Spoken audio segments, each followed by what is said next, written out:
नाज़रीन, आज जो मैं बात करने जा रहा हूँ वो है बिजनेस एथिक्स के बारे में कि बिजनेस की एथिक्स क्या होते हैं।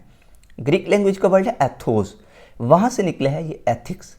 करेक्टर, गाइडिंग बिलीफ, स्टैंडर्ड या फिर ideal that private a group of community. हम जिस कम्युनिटी में भी रह रहे होते हैं उस कम्युनिटी में जो एक स्टैंडर्ड सेट किए गए होते हैं, एक गाइडलाइन सेट की गई होती है, अगर आप उसके अकॉर्डिंग ही काम करेंगे तो ये आपके जो होंगे वो एथिक्स होंगे। आप एक एथिक्स के ज़रिए, आप एथिक्स को फॉलो करके आप बिज़नेस कर रहे होते हैं। इसी तरह मैं बात करूं टैक्स की। टैक्स के हवाले से बहुत सारे बिजनेसमैन ऐसे हैं जो टैक्स पे नहीं करते।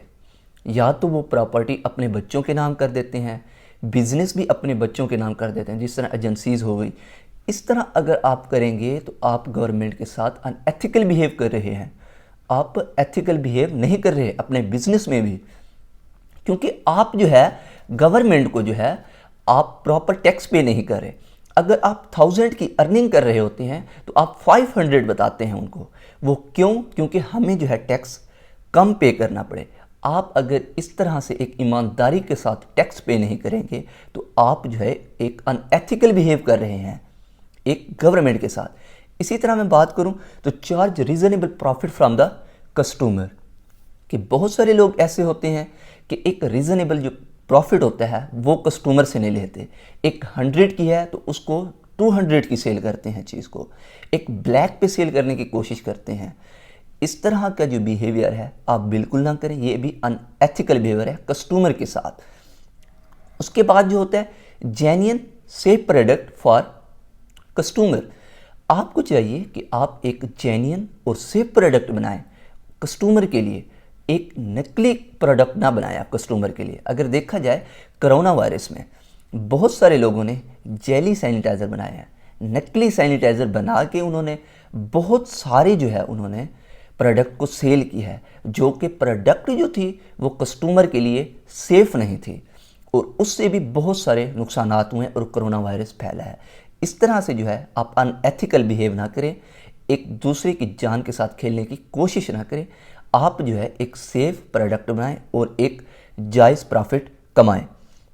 Cell of duplicate product under popular name, कि बहुत सारे बिजनेसमैन ऐसे भी हैं, जिस तरह हमारे पास डेटोल हो गया या लाइफ बॉय हो गया, इनके जो सैनिटाइज़र थे उन्होंने जो है उनका नाम पॉपुलर नेम इस्तेमाल करके एक नकली सैनिटाइज़र बना के उनके नाम से उन्होंने मार्केट में सेल किया। और आप इस तरह के डुप्लीकेट भी प्रोडक्ट, डुप्लीकेट नाम, एक जाने माने कंपनी का नाम आप लगाकर अगर आप अपने प्रोडक्ट को सेल करने की कोशिश करते हैं और उनका नाम ख़राब करने की कोशिश करते हैं तो आप जो है अनएथिकल बिहेव कर रहे हैं। आप जो है अनएथिकल बिहेव ना करें अपने बिजनेस में। अगर आप अपने बिजनेस में अनएथिकल बिहेव करते हैं तो आपका बिजनेस कभी भी नहीं चल पाएगा। एक कुछ अरसे तक चल पाएगा, फिर उसके बाद फ्लॉप हो जाएगा। Sale of product injuries to health, जिस तरह गांजा हो गया, चर्स हो गई, आप इस तरह की भी प्रोडक्ट जो है वो आप सेल ना करें मार्केट के अंदर, जो हेल्थ के लिए नुकसानदा है। आप एक अनएथिकल बिहेव कर रहे हैं उसमें भी। एक आपको पता भी है कि जो प्रोडक्ट हम सेल कर रहे हैं वो सेहत के लिए नुकसानदा है और गवर्नमेंट इसको अलाउ नहीं करती, और आप जो है चोरी या इधर उधर से सेल करें तो ये जो है अनएथिकल बिहेव कर रहे हैं और दूसरों की जानों के साथ आप खेलने की कोशिश कर रहे हैं। आप इस तरह का भी बिहेव ना करें। आगे हमारे पास आते हैं एलिमेंट्स। एलिमेंट्स की अगर मैं बात करूं, ऑनेस्टी। आप जिसके साथ भी बिजनेस कर रहे होते हैं, जो भी बंदे आपके साथ इन्वॉल्व होते हैं, वो चाहे आपका सप्लायर हो, कस्टमर हो या आपका एम्प्लॉय हो, आप उनके साथ जो है एक जो है ईमानदारी के साथ आप उनके साथ पेश आएँ और उनकी बातों को समझने की कोशिश करें। आप उनके साथ एक मुखलिसाना जो है रवैया अख्तियार करें। अगर आप इस तरह का रवैया अख्तियार करेंगे तो आपके बिज़नेस के लिए बहुत बेहतर होगा। उसके बाद आता है जी डिसिप्लिन। डिसिप्लिन ये है कि आप अपने बिज़नेस को जो है खुद चेक करते रहें। आप बिज़नेस को चेक करें कि आप, मेरा मैनेजर मुझे लॉस में तो नहीं लेके जा रहा, ठीक है, वो आपको बाद में बताए। या इस तरह होता है कि बाज़ लोग जो होते हैं वो लक भी इस्तेमाल करते हैं कि नहीं जी हम अभी सीईओज़ को नहीं बताते और ये लक हम जो है इस्तेमाल कर लेते हैं, और इस तरह की चीज़ें जो है आप चेक एंड बैलेंस रखें। आप जो है मैनेजर से डेली बेसिस पे रिपोर्ट लें और आप जो है खुद आप देखें, चेक एंड बैलेंस करेंगे तो आपका बिजनेस जो होगा वो अच्छा चलेगा, क्योंकि आपको पता चलेगा कि मैं क्या कर रहा हूँ, सही जा रहा हूँ या नहीं जा रहा, मेरा बिजनेस प्रॉफिट में जा रहा है या लॉस में जा रहा है। इसके बाद जो है हमारे पास आता है हेल्पिंग एटीट्यूड। हेल्पिंग एटीट्यूड की अगर मैं बात करूं तो हेल्पिंग एटीट्यूड का बिजनेस में होना भी बहुत ज़रूरी है। ये भी बहुत ज़रूरी है इसलिए कि आप जो है दूसरों की हेल्प करते हैं। हेल्प करने के बाद जो है आप बहुत सारे लोगों की हेल्प इस तरीके से करते हैं कि बिज़नेस के हवाले से, अगर आप बिज़नेस के हवाले से आप उनकी हेल्प करते हैं प्रोडक्ट के हवाले से, तो फिर आप एक गाइडलाइन दे देते हैं उनको, तो आपको जो है ना उससे रिटर्न जो है वो अच्छे मिलेंगे आपको रिटर्न। वो इस वजह से कि आपका एक सोसाइटी में इमेज बन चुका होता है, एक अच्छे रिटर्न मिलेंगे आपको, उससे जो है आपकी शख्सियत में भी इजाफा होगा, आपको बहुत अच्छा समझा जाएगा। इसके बाद आता है डिटर्मिनेशन। डिटर्मिनेशन की अगर मैं बात करूं, सोशल फैक्टर आते हैं इसमें।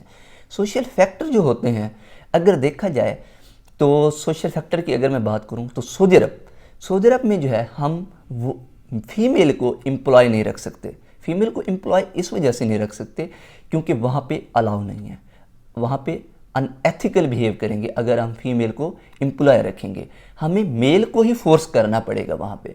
अगर हम मेल को वहाँ पे फोर्स करेंगे तो वो जो होगा हमारा अनएथिकल बिहेव नहीं होगा। अगर हम फीमेल को फोर्स करेंगे वहाँ पे तो वो अनएथिकल बिहेव होगा। वो इस वजह से क्योंकि वहाँ पे जो है फीमेल को एम्प्लॉय नहीं रखा जाता, वहाँ पे अनएथिकल समझा जाता है।